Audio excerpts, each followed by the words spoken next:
안녕하세요.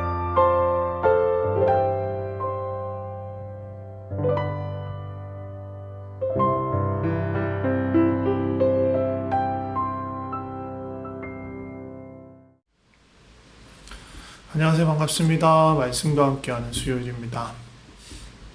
지난번 나눌 때 그런 말씀 나눴습니다. 예배의 모습 중에서 우리 자신을 완전히 드리는 서렌더하는 그런 예배에 대해서 나누었습니다.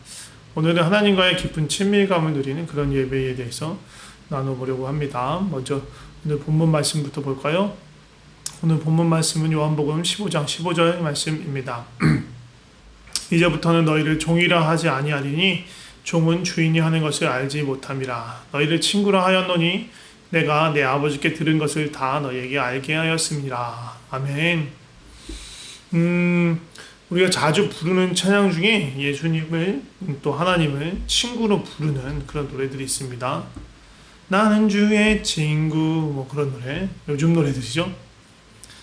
예수 좋은 내 친구, 뭐 그런 노래도 있고요. 또 나무옥가도도 그 뒤에 후렴부분 이렇게 나오죠. 주의 친구 되기 원합니다. 뭐 찬송가에도 있습니다. 주 예수 내가 알기 전, 이거 2절이 내 친구 대신 예수여, 이렇죠. 또 내가 늘 의지하는 예수, 요거 안에서 그 친구라는 말이 나오고요. 이 세상의 친구들 나를 버려도 죄짐 맡은 우리 구주, 요것도 이제 뒤에 보면 이런 진실하신 친구, 이렇게 나오죠. 이렇게 친구라고 말하는 그런 가사들이 많이 있습니다. 또 윤한기 목사님, 이 노래를 만들 때는 목사님이 아니셨지만 윤한기 목사님이 만들고 윤복희 권사님이 부른 복음성가 같은 가요, 여러분 보면 나는 너의 영원한 친구야, 이렇게 하는 부분이 나오죠. 다 예수님이 우리를 친구로 부르시고 우리도 또 예수님이나 하나님을 친구라고 부르며 그렇게 가깝고 친밀한 관계를 나타내는 그렇게 그런 관계를 나타내는 그런 노래들이에요. 그런데 정작 노래들은 이런데, 그리고 노래들 이런 노래를 부르기도 하고 듣기도 하는데 정말 나는 주님을 친구라고 부를 만큼 가까운가 생각해 보면 좋을 것 같아요. 물론 이제 친구라는 말도 뭐 상당히 다양한 뜻을 갖고 있죠. 그냥 이거 한문으로 보면 친할 친 오래 구자가 친구입니다. 오래 두고 사귄 벗이란 뜻이죠. 뭐 그렇지만 뭐 처음 만나는 사람들도 엄마들이 주로 그렇죠. 야, 너하고 얘하고 나이 같은 게 이제 친구야. 처음 만났는데 친구라고 합니다. 오래 두고 사귄 벗은 아닙니다. 그냥 나이가 같으니 야, 너하고 나하고 나이 같네, 우리 친구하자, 친구 먹자, 그렇게 하는 경우도 있죠. 또 같은 학교 다닌 그 동급생들을 그냥 동창생들 그냥 싸그리 몽땅 그냥 친구라고 부를 수도 있죠. 잘 모르는데 어디서 저 멀리서 그냥 얼굴 한번 본 분인데, 본 사람인데 친구라고 하기도 합니다. 근데 우리가 여기서 예수님 말씀하시는 우리를 친구라고 부르시고 많은 찬양에서 언급하고 있는 그런 친구는 단순히 그냥 이름과 얼굴을 아는 정도, 동갑내기의 어떤 그런 걸 말하는 게 아니죠. 아주 가깝고 서로를 신뢰하는 그런 사이를 말하는 뜻이에요.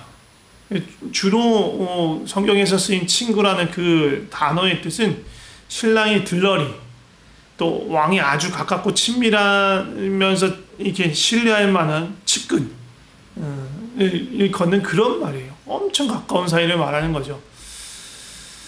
엊그제 부활절에도 그런 말씀을 나눴지만 예수님께서 십자가에서 자신의 육체인 성소의 휘장을 찢으심으로 이제 누구든지 예수님 안에 있으면 어떻게 된다고요?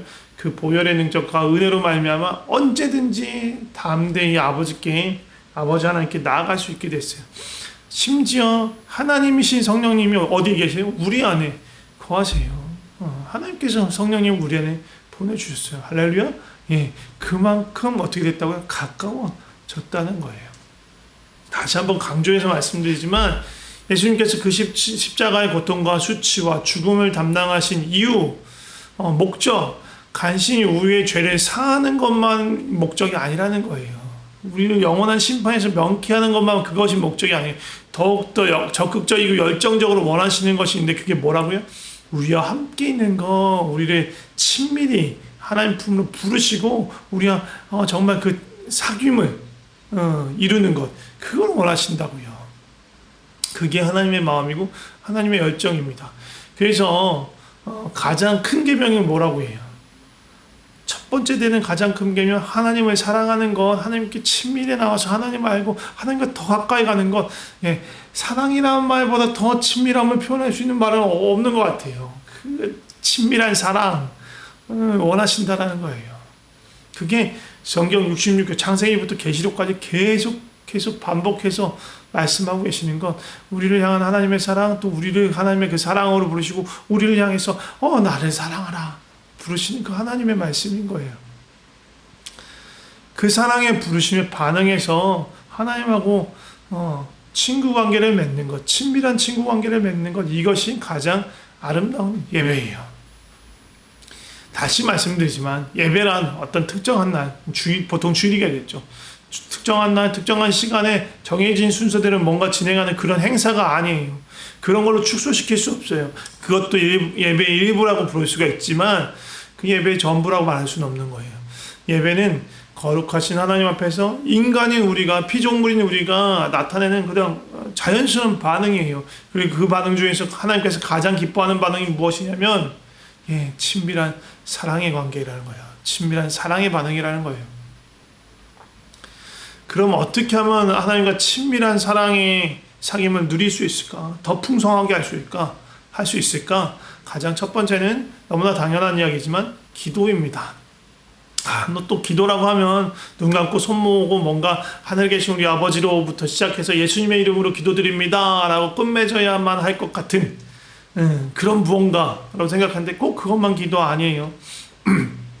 우리가 우리를 보고 계시는, 또 우리에게 귀 기울이시는, 또 우리와 함께 계시는 그 하나님을 의식하면서 그 하나님께 아뢰는 우리의 모든 말들, 우리의 이야기에 대한 또 하나님의 반응을 인식하는 그 모든 것들, 그게 다 기도예요. 그 기도 안에서 이루어지는 것들이에요. 간단히 말하면 하나님과 대화하는 게 기도라고 볼 수 있어요. 브라더 로렌스 형제, 하나님의 임재 연습이라는 책을 썼는데요. 많은 분들이 아실 수 있어요. 그 로렌스 형제는요, 수도원에 있었던 분입니다. 그래서 그 수도원에서 또 했던 일이 뭐냐면, 부엌에서, 주방에서 일을 했어요. 주방에서 그냥 식사 만들고 또 설거지하는 일이 그 로렌스 형제가 맡았던 일이에요. 그런데 그 형제가 썼던 책의 이름이 뭐라고요? 하나님의 임재 연습. 이 책에서 나타나는 바는 뭐냐면, 무슨 일을 하든 무엇이든 하든 우리는 그 일하는 그 순간을 하나님이 임재하는 놀라운 거룩한 곳으로, 거룩한 시간으로 만들 수 있다.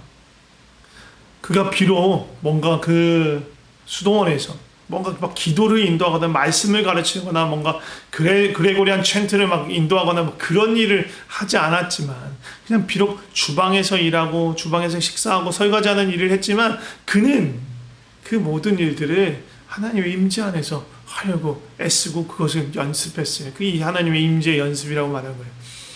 그러니까 늘 하나님의 임재를 갈망한 거예요. 별거 아닌 일, 보잘것없는 일을 담당하지만 그 순간에 그것이 하나님 앞에서 하는 일, 하나님을 위해서 하는 일이 되기를 원했던 거예요. 하나님하고 친밀한 관계를 맺기 위해서는요, 우리가 하는 모든 일에 대한 태도, 동기가 바뀌어야 돼요. 이전에 모든 일을 했던, 밥을 먹고 또 공부를 하고 일을 하고 했던 모든 일들이 나를 위한 것, 조금 넓게 봐야 가족을 위한 것이라고 했다면, 이제 그 모든 일들이 하나님을 위하는 것으로 바뀌어야 하는 거예요. 그렇게 할 때 나의 모든 일상이 먹고 마시고 자고 눕고 쉬고 씻고 놀고 하는 그 모든 것들이 하나님께 드려진 예배가 될 수 있고, 그 안에 하나님의 임재가 있을 수 있는 거예요. 로렌스 형제가 또 한 가지 이렇게 어떻게 보면 충고하는 것 중에 하나가 짧은 기도, 숨을 내쉬듯이 호흡하듯이 아주 짧게 할 수 있는 그런 기도를 반복해서 하면 좋다라고 말하는 거예요. 그러니까 장황한 기도, 아까 말했지만 하늘에 계신 우리 아버지부터 시작해서 예수 그리스도 이름으로 기도드립니다로 끝나는 아주 장황한 기도가 아니라 짧은 간구, 이를테면 이런 거예요. 주님을 신뢰합니다. 주님 나를 다스려 주세요. 성령 충만을 원합니다. 나는 주님의 것입니다. 주님이 내 삶의 주인입니다. 주님의 뜻을 알고 싶습니다. 주님의 마음을 알기를 원합니다. 주님을 더욱 알고 싶습니다. 주님을 더 사랑하기 원합니다. 이런 거예요. 아주 짧죠. 이거 장황하게 이것들 계속 하는 게 아니라 그 중에 정말 내가 원하는 것 하나를 붙잡고 생각날 때마다 수시로 되뇌는 거예요. 이것도 또 조심해야 돼요. 제가 지난주에 말씀드렸지만 이거를 또 주술적으로 무속적으로 사용하면 안 돼요. 이걸 하면 또 내 뭔가가 이루어지겠 아니에요. 이런 말을 막 1000번 쓰고 뭐 10,000번 해서 기도하면 내 병이 낫거나 내 손이 이루어진다. 그런 무속적인 뜻이 아니고 정말로 이것 자체 내가 주님을 신뢰합니다라고 정말 주님을 신뢰하는 마음으로 살아가기를 원하는 그런 마음, 성령 충만을 원합니다. 성령의 다스림을 구하는 그 마음, 정말 순전한 마음으로 기도해야 되는 거죠. 또 한 가지 하나님과 더 가까워지기 위한 방법 뭐가 있을까요? 이건 지난 주일날 나눴던 설교하고도 연결되는 거예요. 뭐예요? 말씀입니다. 말씀 보는 거예요. 오말기란 말 들어보셨어요? 오직 말씀과 기도를 줄여서 오말기라고 합니다. 하나님과 가까워지는 아주 간단하고 확실한 이 두 가지예요. 오직 말씀과 기도. 하나님 말씀을 가까이 할 때 하나님을 더 깊이 알아갈 수 있어요. 무작정 읽어나간다고 다가 아니에요. 이건 지난주 말씀 나눴던 것처럼 사랑하는 이한테 편지를 받았어요. 연애 편지를 받았어요. 무조건 그냥 반복해서 막 달달달달 외우려고 막 많이 외운다고 많이 읽겠다고 막 읽는 것 자체가 목적이 되는 게 아니죠. 아니, 사랑하는 이한테 편지를 받았으니까 이 편지가 너무 좋으니까 많이 읽게 되죠. 저절로 다시 읽고 또 읽고 나를 사랑한 이 사람의 마음이 어떤 건지 또 읽으면서 그 사람의 표정을 떠올리면서 읽게 되잖아요. 그러니까 너무너무 좋으니까 읽는 거예요. 그러니까 저절로 많이 읽게 되는 거지. 많이 읽는 거. 내가 이 연애 편지를 100번 읽겠어. 1000번 읽겠어. 그렇게 작정하고 100독하고 1000독하려고 읽는 건 아니잖아요. 그것 자체가 목적이 되는 건 너무 웃긴 거예요. 글자 하나하나를 보면서 이 편지 하나하나를 꼭꼭 눌러 쓴 이 사람의 마음, 또 어떻게 보면 글자를 쓰다가 어떤 순간에 약간 멈춘 것 같은 그런 느낌, 단어를 어떤 걸 쓸까를 고르는 것 같은 그런 순간까지를 이렇게 음미하는 거예요. 그래서 그 사람의 마음이 어떤 것인가, 그 사람의 또 편지를 쓰면서 어떤 표정이었을까, 또 저절로 편지만 보면 저절로 그 사람의 막 얼굴이 떠오르고 표정이 보이고, 그런 마음으로 우리 말씀을 봐야 돼요. 하나님은 어떤 마음으로 우리에게 이것들을 보여주셨을까, 읽게 하셨을까? 하나님을 떠올리면서, 하나님의 표정을 떠올리면서, 하나님 말씀을 읽고, 또 생각하고, 또 그 의미를 발견하면서 읽는 거. 이런 과정이 뭐라고 하냐면, 이 묵상이라고 하는 거예요, 묵상. 다윗을 두고 하나님께서 하나님의 마음에 합한 사람이라고 말하잖아요. 그만큼 하나님께 다윗이 친밀하게 나아갔기 때문이에요. 다윗이 어떻게 했냐면 말씀을 너무너무 사랑하고 소중히 여겼어요. 사모하고 또 묵상했어요. 시편 119편 보면 그 다윗의 말씀을 향한 그 사랑이 절절히 나옵니다. 지난주에도 말씀드렸지만 말씀을 읽을 때 경계해야 되는 건 확증 편향적인 자세, 내가 갖고 있는 어떤 그런 편견이나 어떤 이미 갖고 있는 생각만 계속 강화하려는 그런 마음을 버려야 돼요. 나하고 부딪히는 그 말씀 가운데서 하나님을 오히려 만나는 거예요. 도대체 하나님 어떻게 이러실 수 있어? 이게 하나님의 뜻이라고? 그렇게 느껴지는 부분에서 멈추어요.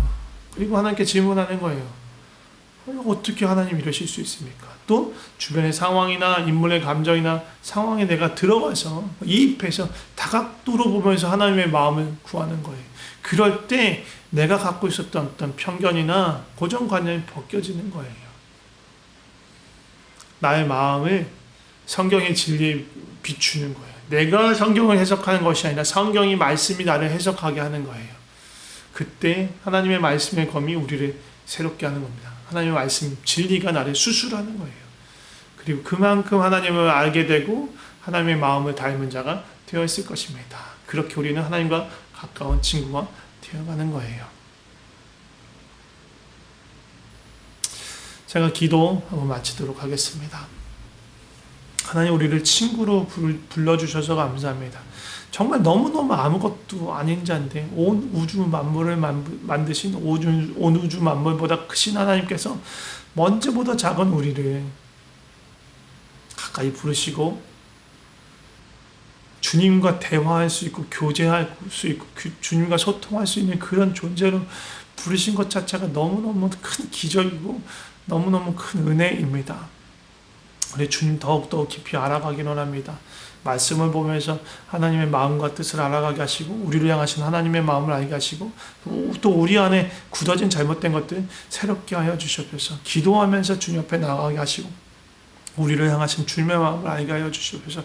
더욱더욱 친밀하게 주님께 나아가서 정말로 예수님께서 그 그리스도의 그 십자가의 보혈로 열어주신 그 휘장을 통과해서 하나님 아버지 품 안에 거하면서 그 사랑 안에 거하면서 주님 더 깊이 알아가고 사랑하는 우리의 삶이 되게 하여 주시옵소서. 다시 한번 그 사랑으로 우리를 불러주신 주님께 감사드리며 예수님의 이름으로 기도드립니다. 아멘.